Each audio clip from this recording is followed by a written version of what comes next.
Hey, it's India Michelle here, back with another video on why not all, but some black women have a hard time in dating, especially modern black women, today's era, this generation of it. Well, I ain't gonna even say today's generation. I'm gonna explain in a few minutes.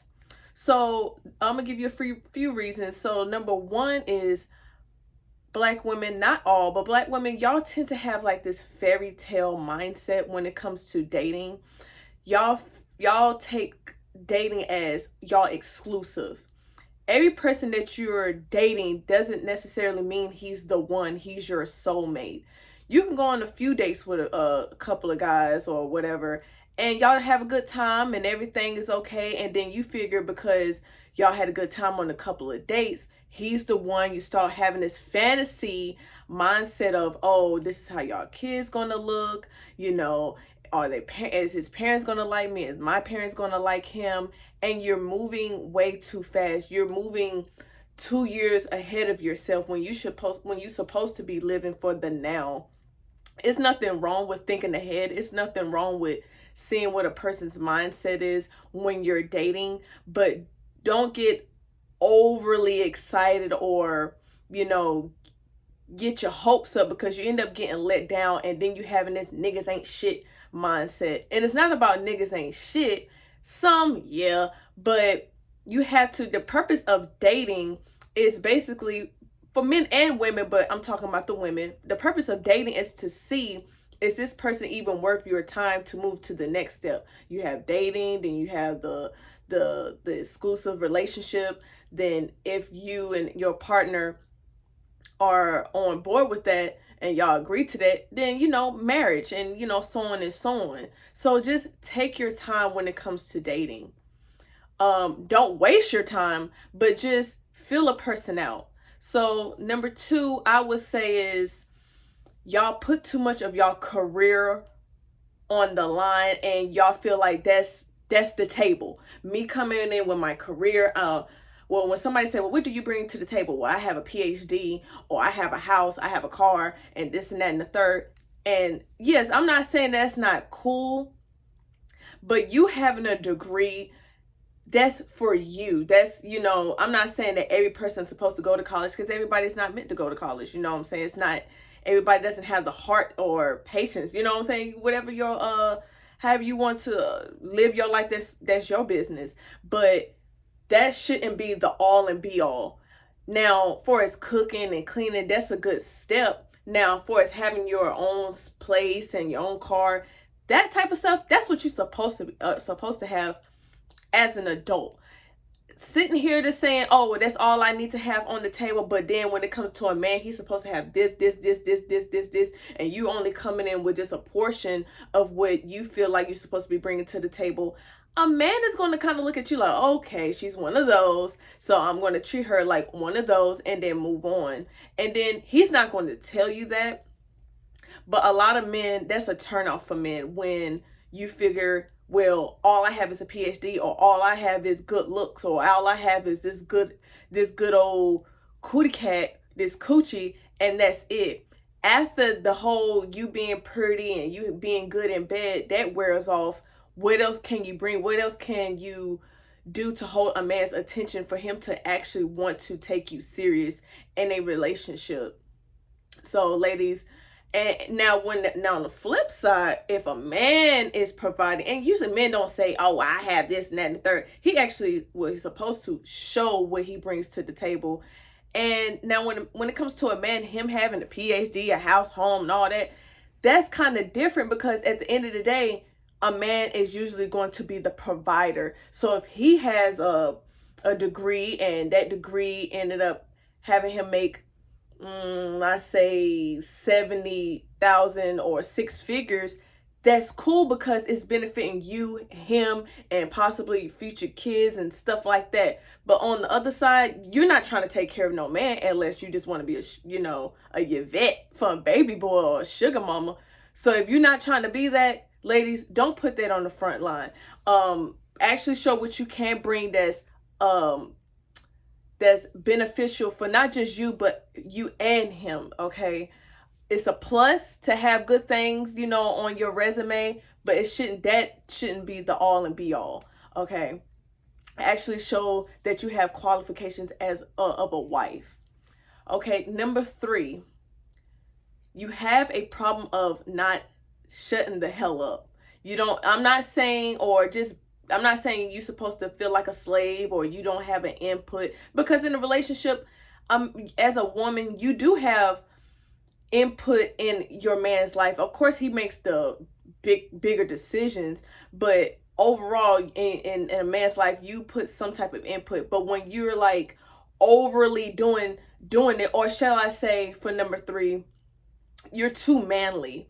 Like you, and I know, and I'm not gonna say it's your fault. It's just that, from my grandmothers, or our moms or whatever, we was taught how to be a strong Black woman, and we failed to learn how to turn it on and when to turn it off. When you're at work and you're at a job where the job is predominantly male, it's like a male dominant leadership environment, and when you come up in your career and you right there with men tend to want to punk you because they feel like you're a woman and you're emotional and all that. So I get it, you might want to stand firm in that aspect, but when you're at home with your man, a man wants you to be a little dainty. You're supposed to have like a little balance, a little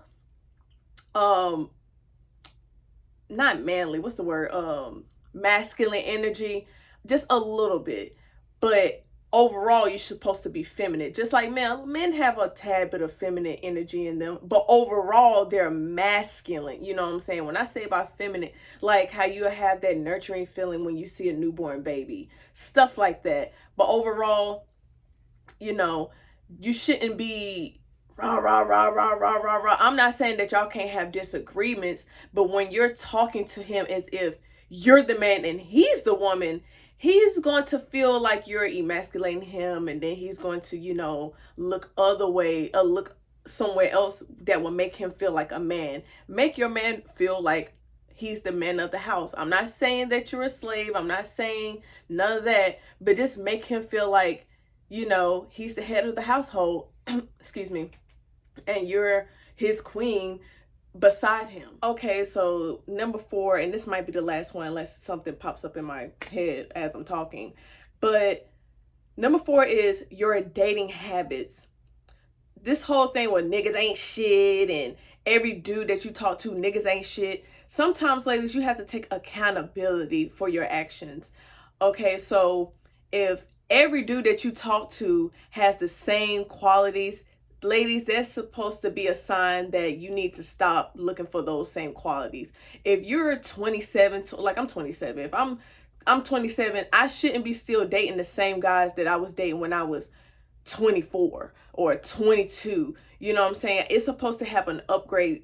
And a lot of women, I'm still hearing older, hell, even girls older than me, like 28, 30, still talking about they like thugs. Like, that's cute when you're young, but as you get older, I'm not saying that the guy not supposed to have like a little spice to him, like a little like, hey, don't play with me type of thing, but not to the point where he's sitting here talking about he's a straight up thug and you're 30. Like, that's a huge turnoff for me. So if you're still having those type of teenage, you're still dating like a teenager, you're going to get teenage results. You know what I'm saying? Like, and other men, if they find out what type of men that you have dated, they're not going to crucify you for the men that you dated when you was younger, because you're young. And when they were younger, they probably dated some old hood rat when they was young. But as you get older, you want to have a man that has certain qualifications of maturity, professionalism. He can have the raw sometimes when it's appropriate, but he's also able to float in different walks of life and different, types of people. You know what I'm saying? He can go from Quan to Matthew like that. Not saying he's turned into a coon, but he can, like I said, he can float in different walks of life and different arenas and stuff like that. So yeah, I'm gonna just go ahead and leave it right there. Y'all leave it the comment especially women, of what type of dating skills that had you fail in your dating skills. And you can add on in the comments, men, why do you feel like black women have a hard time? Now, don't get to going overboard, because sometimes y'all get in the comments and just overkill, especially the men. Like, I feel what y'all be coming from, but it's like, oh, with these bitches, like, it's like, okay, we get it. And same thing with women. Okay, we get it. So yes, that's basically my 4 reasons of why I feel like black women have a hard time with dating, especially dating black men. And don't get me wrong, ladies, it's still black men. It's a lot of black men that wants to be with black women, or black women. So don't have social media feeling like because you done seen him with a biracial or an exotical, as they would say, that he doesn't still want a black woman. It's still black love out here. Y'all just have to stop being so hard and soften up a bit. I ain't saying you gotta be mushy, but just be a little bit more elegant, as I should say. So yeah, so go ahead. I hope you was hitting that subscribe and like button as I was talking. Don't forget to follow my socials at India__Michelle on Instagram and Snapchat. Until next time with another video. Bye-bye.